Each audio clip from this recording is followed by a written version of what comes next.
पहला क्वेश्चन है, ये पहला क्वेश्चन ये न्यूक्लियर फिजिक्स का क्वेश्चन दिख रहा है, जिसमें हमको मैच करना है, लिस्ट 1 एंड लिस्ट 2 को मैच करना है। तो देखते हैं इसका आंसर क्या होगा। ओके, पहला ये यूरेनियम एंड ये न्यूट्रॉन, ये दोनों मिलके ये फॉर्म कर रहे हैं, ये प्रोडक्ट को फॉर्म कर रहे हैं। तो ऑब्वियसली ये वाला जो रिएक्शन होगा ये तो ऑब्वियसली फिशन होगा। तो ये तो मैच करेगा, ए मैच करेगा डिफरेंटली फिशन, ये 3 होगा।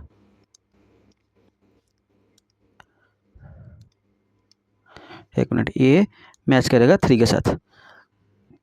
सेकंड, एक मिनट थोड़ा कम कर लेता हूँ इसको। सेकंड वाला जो है, सेकंड वाला ये तो केमिकल रिएक्शन होगा, तो ये होगा 1। थर्ड वाला है, और थोड़ा कम कर लेता हूँ। थर्ड वाला ये हाइड्रोजन H12 प्लस H12 ये दोनों मिलके ये ड्यूटेरन, ये दोनों मिलके एक हीलियम न्यूक्लियस फॉर्म किया है विथ न्यूट्रॉन। तो ये ऑब्वियसली होगा फ्यूजन रिएक्शन। लेकिन अब ए बी तो इजी था ऑब्वियसली, लेकिन सी डी में थोड़ा कन्फ्यूजन होगा, कन्फ्यूजन हो सकता है, क्योंकि C D both are fusion reaction, लेकिन यहाँ पे फ्यूजन का 2 दिया है, एक फ्यूजन विथ पॉजिटिव की वैल्यू, दूसरा है फ्यूजन विथ नेगेटिव की वैल्यू। ना द क्वेश्चन इज ये कौन सा वाला होगा। ओके, ये क्यू वैल्यू का मतलब क्या होता है?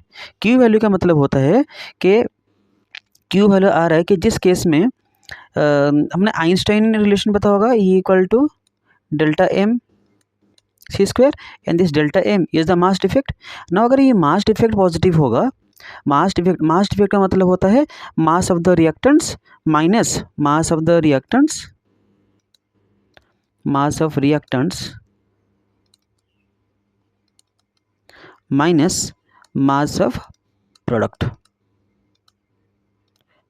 ओके, एंड अगर मास ऑफ रिएक्टेंट्स ज़्यादा है तो ये डेल्टा एम पॉजिटिव होगा, एंड अगर मास ऑफ रिएक्टेंट कम है तो डेल्टा एम नेगेटिव होगा। तो इस केस में यहाँ अगर देखा जाए, जो मास ऑफ रिएक्टेंट से, अगर ये मास को देखेंगे, मास ऑफ रिएक्टेंट से ये इससे ज़्यादा होगा, जिसकी वजह से क्या होगा ना, हमारा एनर्जी ये डेल्टा एम पॉजिटिव होगा, एंड जिसकी वजह से क्या होगा ना, एनर्जी रिलीज होगा। तो fusion with positive Q value का मतलब होता है इस केस में एनर्जी रिलीज होता है।